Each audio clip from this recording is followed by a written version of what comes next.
Hello students, कैसे हैं आप सब लोग। उम्मीद करती हूँ सब अच्छे होंगे और स्वस्थ होंगे। मैं Meena Rana ICT virtual class में आपका स्वागत करती हूँ। तो स्टूडेंट्स, यहाँ पे हम पढ़ रहे हैं क्लास 12 का मैथ्स और चैप्टर हमारा चल रहा है एप्लीकेशन ऑफ डेरिवेटिव्स, यानी कि अवकलन के अनुप्रयोग। तो यहाँ पे हमने कल की क्लास में इसके कुछ बेसिक कॉन्सेप्ट बात की थी। आज की क्लास में भी हम कुछ इसी पर बेस्ड कुछ क्वेश्चंस को सॉल्व करते हैं। तो चलिए चलते हैं स्मार्ट बोर्ड पर। एप्लीकेशन ऑफ डेरिवेटिव का जो चैप्टर है वो हमने प्रीवियस लेक्चर में स्टार्ट किया है। इसके बेसिक कॉन्सेप्ट पर हमने बात कर ली है, ठीक है। तो यहाँ पे देखिए, फर्स्ट जो हम कर रहे हैं वो है राशियों की परिवर्तन की दर, ठीक है, rate of change of quantities. तो क्वांटिटीज की परिवर्तन में कितना चेंजमेंट आ रहा है उसको देखने के लिए हम क्या करते हैं, डेरिवेटिव्स का यूज करते हैं, ठीक है। डेरिवेटिव्स जो भी हमने अभी तक प्रीवियस जो आपका चैप्टर था वहां पे जो हमने चैप्टर इतना बड़ा किया है, उस चैप्टर का यूटिलाइज आप कहाँ करते हैं, उसका यूज आप कहाँ कहाँ करते हैं, वो सब हम इस चैप्टर में पढ़ने वाले हैं, ठीक है। तो बेसिकली जो आपका एप्लीकेशन ऑफ डेरिवेटिव्स है, तो वो किसी भी रेट में, जैसे आप पॉपुलेशन की बात करें तो पॉपुलेशन का जो चेंज है वो किसके साथ, टाइम के साथ होगा। तो टाइम के साथ किसी भी कंट्री की जो पॉपुलेशन है वो कितनी चेंज हो रही है वो निकालते हैं हम डेरिवेटिव्स की मदद से।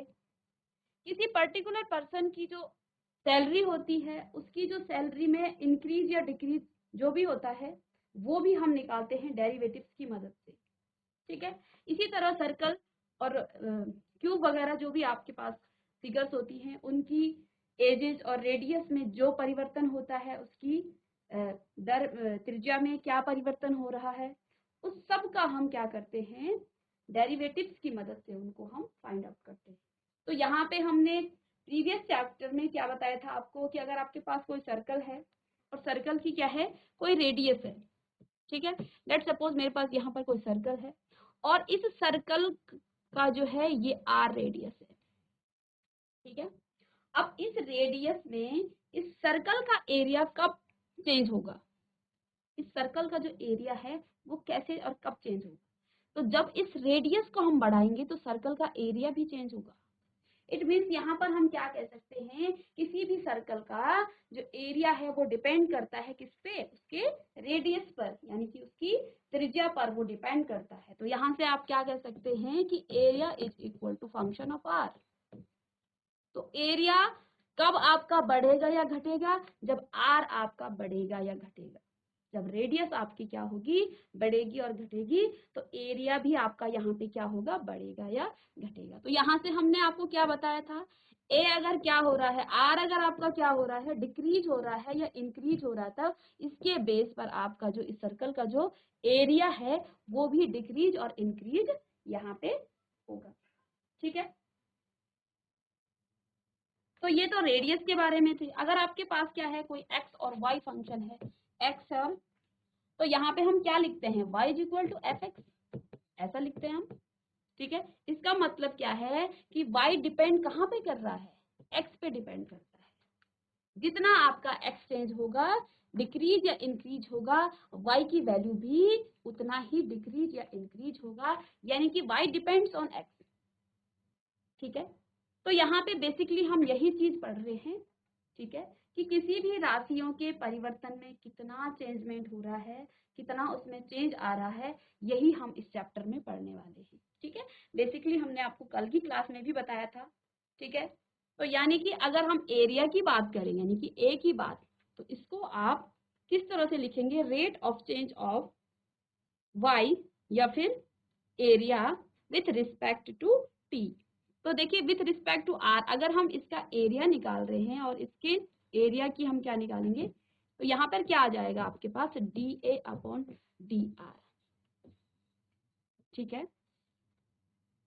तो D A upon d r इसको हम लिख लेंगे, ठीक है। इसका मतलब क्या होता है, rate of change of area with respect to R, ठीक है। एरिया का जो है कितना परिवर्तन आ रहा है, किसी भी सर्कल के एरिया में कितना परिवर्तन आ रहा है, किसके रिस्पेक्ट में, आर के रिस्पेक्ट में, यानी कि उसके रेडियस के रिस्पेक्ट, ठीक है। तो यहाँ पर हम इस पर कल बात कर चुके हैं और आज की क्लास में हम कुछ क्वेश्चंस को सॉल्व करेंगे, उनके कॉन्सेप्ट को जानेंगे, उस पर बेस्ड हम पिक्चर्स वगैरह जो भी हैं वो बनाएंगे और इनको सॉल्व, ठीक है। तो यहाँ पे देखिए क्वेश्चन आपके पास क्या गिवन है। An age of variables cube is increasing at the rate of 3 centimeter per second. How fast is the volume of the cube increasing when the edge if 10 centimeter long? तो question क्या given है। तो यहाँ पे देखिए, let suppose आपके पास कोई इस तरह से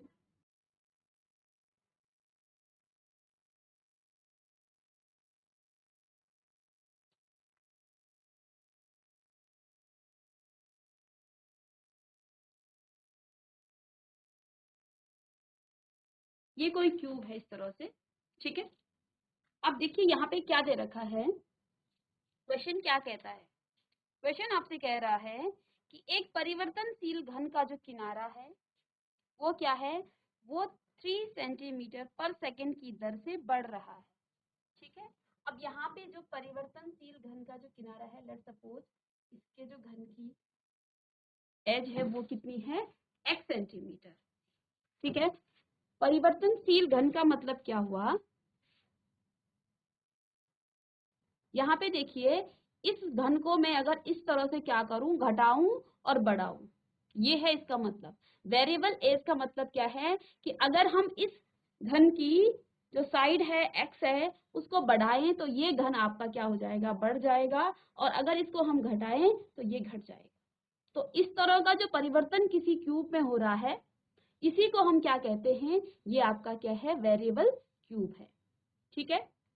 तो यहाँ पर क्या कहा है क्वेश्चन में, क्वेश्चन में आपसे कहा जा रहा है कि एक परिवर्तनशील घन का किनारा, यानी कि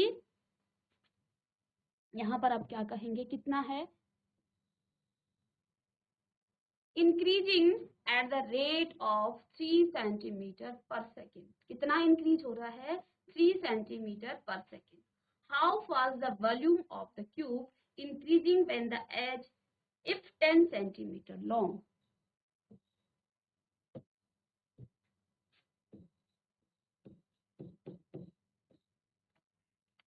तो यहाँ पे देखिए क्या गिवन है, an edge of variables cube is increasing at the rate of 3 centimeter per second।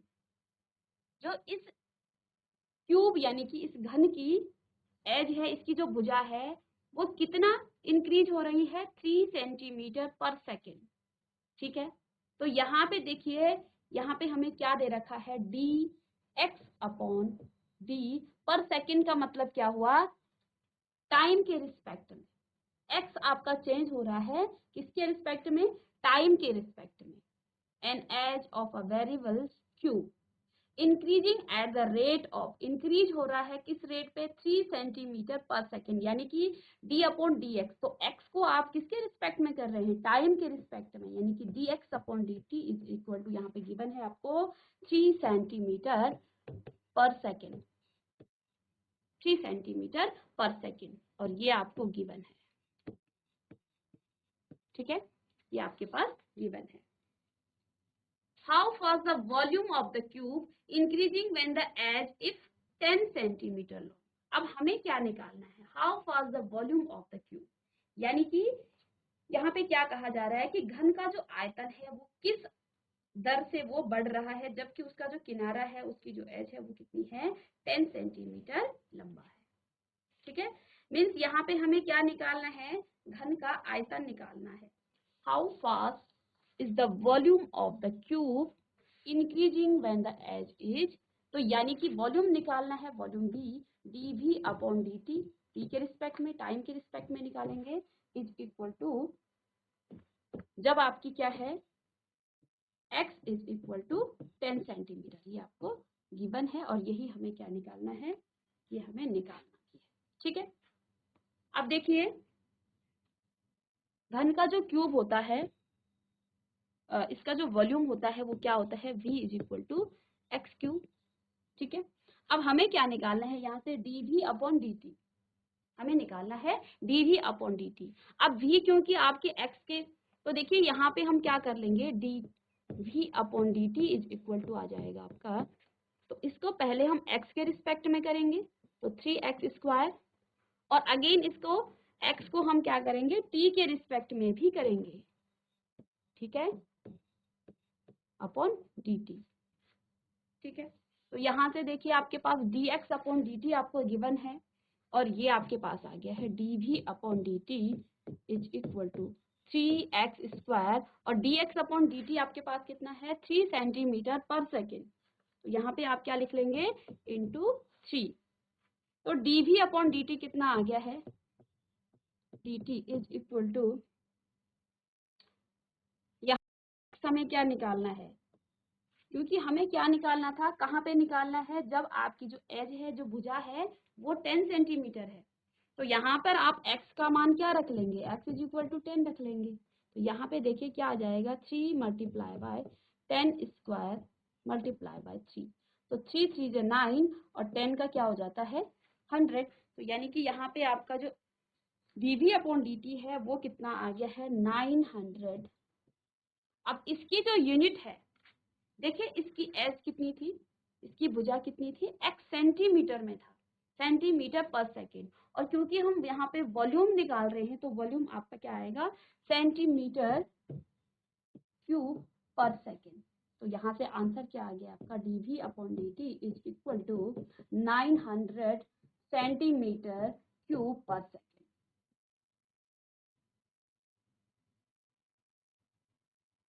और ये आपका आंसर है। तो आई होप कि आपको समझ में आ गया होगा ये question. In edge of variables cube, तो वेरिएबल्स क्यूब का मतलब आपने समझ लिया होगा, यानी कि एक ऐसा क्यूब जिसकी आप साइड को क्या कर रहे हो, साइड को अगर आप इंक्रीज कर रहे हो तो आपका जो क्यूब है वो इस तरह से इंक्रीज करेगा, ठीक है। अगर आप साइड को यानी कि इसकी एज को आप घटाएंगे तो आपका क्यूब इस तरह से घटेगा, क्योंकि डिपेंड्स इसी पे होता है आपका क्यूब, तो इसको आप कहेंगे वेरिएबल्स क्यूब, ठीक है। तो यहाँ पे एक वेरिएबल्स क्यूब है, वो इंक्रीज हो रहा है eight the rate of 3 centimetre per second. इसका मतलब क्या है, इसकी जो साइड है वो कितना आपको दे रखा है, dx अपॉन dt आपको गिवन है 3 सेंटीमीटर पर सेकेंड। यहाँ पे हमें क्या निकालना है, how fast the volume of the cube, volume of the cube increase, आपका जो किसका, इस क्यूब का वॉल्यूम है वो कितना इंक्रीज करेगा, जबकि उसकी एज यानी कि x का मान कितना है उसमें 10 सेंटीमीटर लो, ठीक है।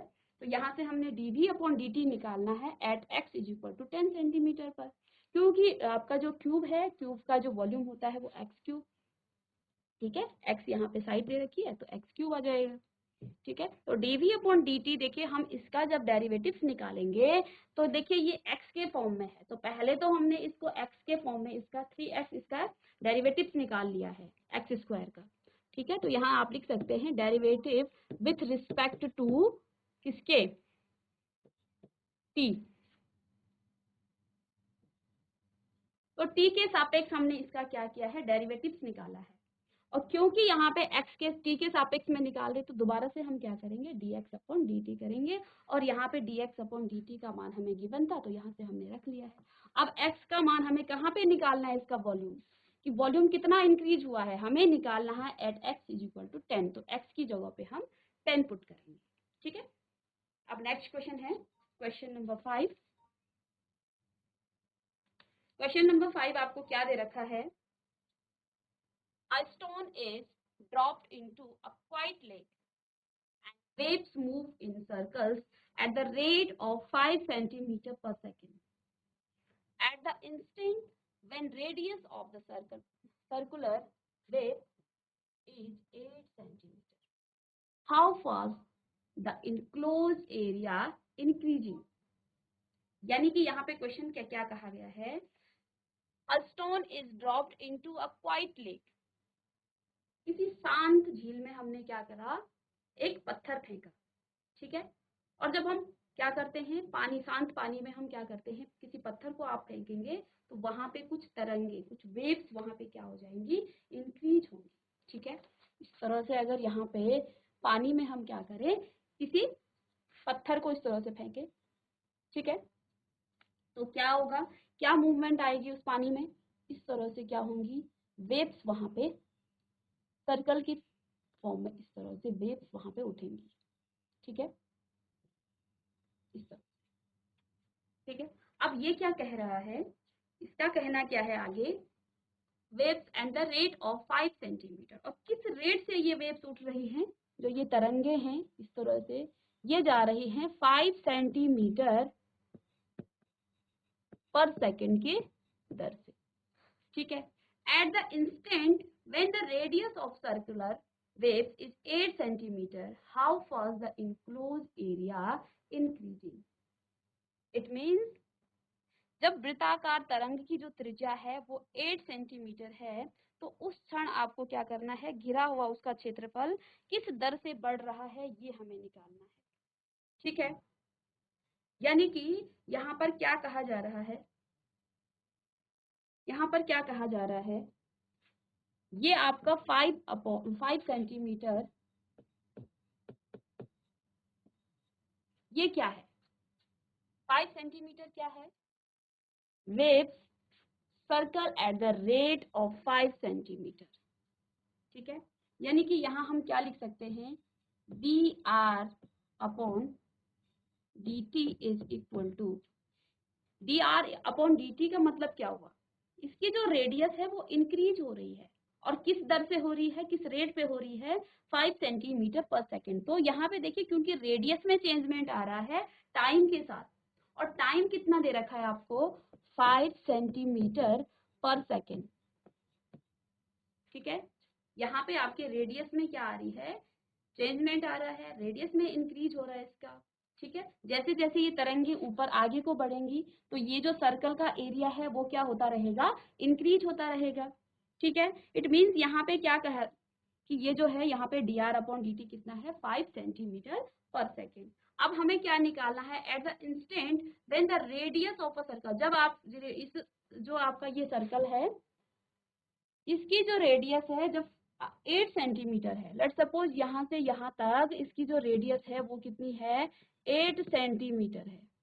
हमें क्या निकालना है, इसका हमें एरिया निकालना है, हाउ फास्ट इनक्लोज एरिया। तो जो भी इसने 8 सेंटीमीटर की रेडियस में जो भी इसने क्या किया है, एरिया कवर किया है, वो हमें यहाँ पे निकालना है। इट मीन्स यहाँ पे टू फाइंड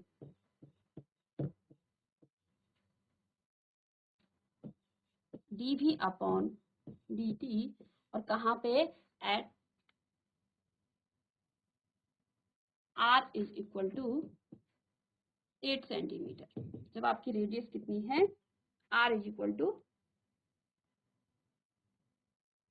इसको हम एरिया निकाल रहे हैं, तो एरिया को आप ए से डिनोट करेंगे, तो D A upon D T is equal to R, ये हमें क्या करना है, फाइंड करना है, ठीक है।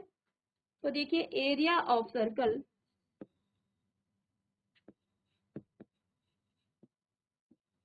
एरिया ऑफ सर्कल, तो सर्कल का एरिया क्या होता है, पाई आर स्क्वायर, और एरिया को आप डिनोट कर सकते हैं ए से, तो a is equal to pi r square, ठीक है।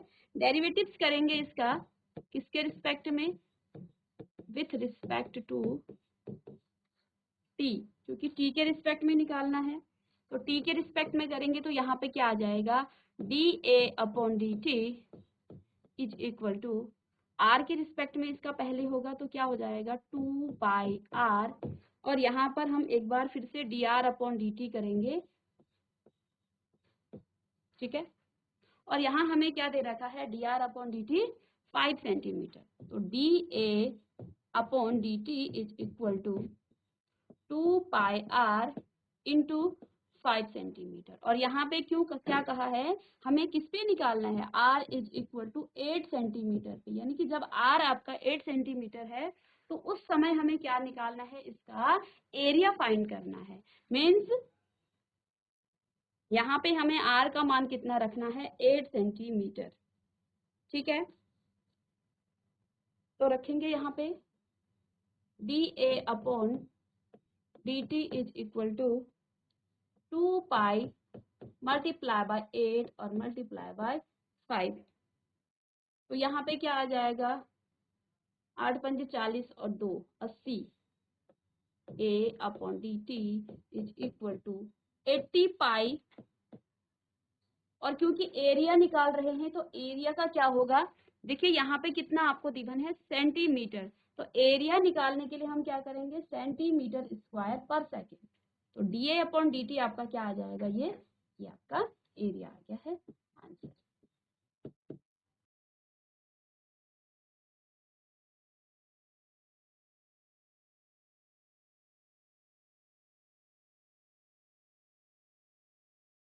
तो आई होप कि आपको ये समझ में आ गया होगा। एक बार हम फिर से क्वेश्चन को समझते हैं, क्योंकि थोड़ा सा यहाँ पे क्वेश्चन का लैंग्वेज है, बाकी क्वेश्चन के जो आंसर है सॉल्यूशन बहुत ही इजी है। एक बार अगर हमें क्वेश्चन समझ में आ गया है तो आंसर हम सॉल्व हम आराम से कर सकते हैं कि कौन सी हमें रेट यहाँ पे दे रखा है। A stone is dropped into a quite lake and waves move in circle eight the rate of 5 centimetre per second.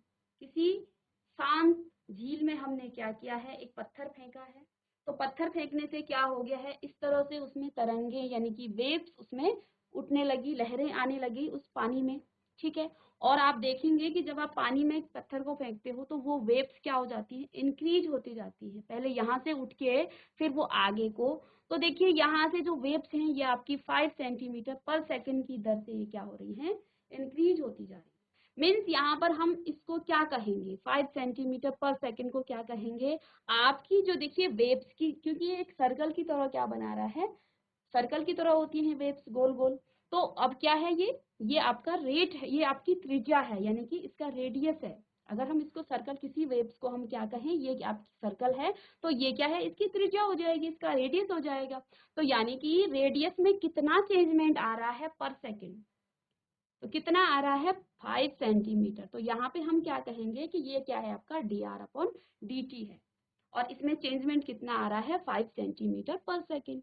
तो अब हमें क्या निकालना है, एट द इंस्टेंट आपको वहां पे निकालना है radius of a circular waves is 8 centimetre. जब इस वेव्स का जो है रेडियस 8 सेंटीमीटर है तो उस समय आपको क्या निकालना है, how fast is enclose area increasing. तो इस वेव्स ने कितना एरिया उस टाइम कवर कर लिया, यानी कि कितना बड़ा उसने सर्कल बनाया है और उस सर्कल के अंदर उसने कितना एरिया कवर कर लिया है, वो हमें निकालना है। तो अगर हमें इतना समझ में आ गया तो क्वेश्चन हम आराम से कर सकते हैं। बाकी ये जो बेसिक हैं कि सर्कल का जो एरिया है वो कितना होता है, क्यूब का कितना होता है, स्फेरिकल का कितना होता है, ये आपको आई होप कि आपको प्रीवियस जो आपने क्लासेस पढ़ी हैं वहां से ये आपको जो फॉर्मूलेज हैं वो आपको लर्न होंगे। अब नेक्स्ट क्वेश्चन है हमारा question number 6। The radius of a circle is increasing at the rate of 0.7 centimeter per second. इसी सर्कल का जो है, जो त्रिज्या है वो 0.7 सेंटीमीटर पर सेकंड की दर से क्या हो रही है, बढ़ रही है। मीन्स हम क्या कह सकते हैं, यहाँ पे कोई सर्कल आपके पास है,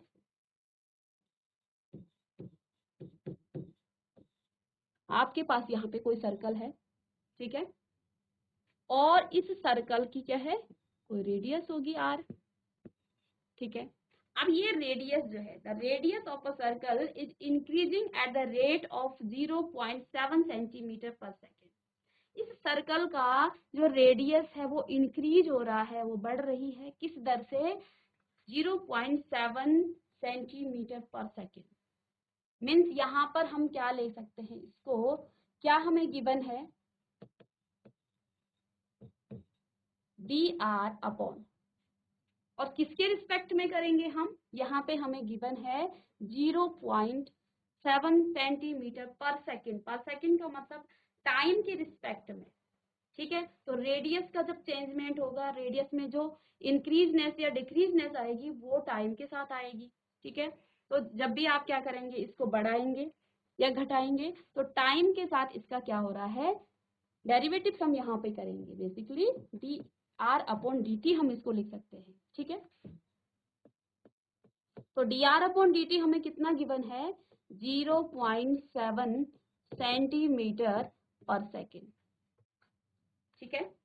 यहाँ पे इसके बाद क्या दे रखा है, what is the rate of its circumference, circumference का मतलब होता है किसी सर्कल का जो ये चारों तरफ का जो एरिया है, इसको हम क्या कहते हैं, इसका सरकमफ्रेंस। ठीक है, तो हमें क्या निकालना है, इसका सरकमफ्रेंस। जैसे आप क्या निकालते हैं, आयत का या फिर किसी त्रिभुज का या फिर किसी रेक्टेंगल का या किसी स्क्वायर का हम क्या निकालते हैं, उसका पेरीमीटर, पेरीमीटर निकाला जाता है। उसका जो आउटर एरिया का जो भी इसका मेजरमेंट होता है उसको हम क्या कहते हैं, इसकी परिधि, इसका पेरीमीटर हम इसको कहते हैं। लेकिन सर्कल में हम इसको क्या कह देते हैं, इसका सरकमफ्रेंस। तो अब हमें क्या निकालना है, इसका सरकमफ्रेंस। लेट सपोज हम इसके सरकमफ्रेंस को क्या कर दें, सी से डिनोट कर दें। और हमें पता है सर्कल का सरकमफ्रेंस कितना होता है, इसका फॉर्मूला होता है 2πr। ठीक है, तो हमें क्या निकालना है, इसका सरकमफ्रेंस निकालना है। यानी कि यहाँ पे हमें निकालना है टू फाइंड dc अपॉन किसके रिस्पेक्ट में, तो सरकमफ्रेंस भी किसके रिस्पेक्ट में होगा, dt के। ठीक है, यही हमें निकालना है। ठीक है, अब यहाँ पे देखिए,